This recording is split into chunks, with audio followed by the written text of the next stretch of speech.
tayo sa farm. Hatid tayo ng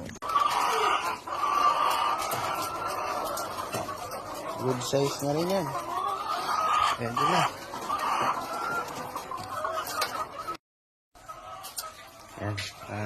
Nabisita na natin yung farm. So, mamaya na tayo magdadampot ng mga iklog nila. Marami nang sagabal sa daan, no?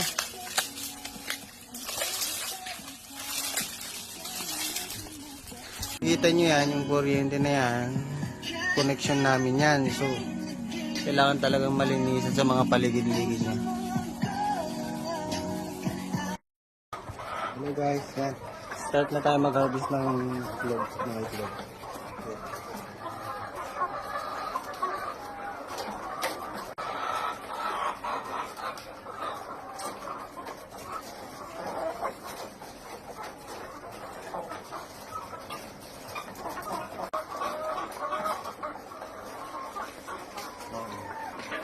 So, ito yung napulot natin. Medyo basag nga lang yung isa. So, hiwalay natin ito. Yan guys, tapos na tayo na nag-harvest ng mga iklog ng mga manok. So, okay na. So, pahinga na tayo. So, ulitin guys.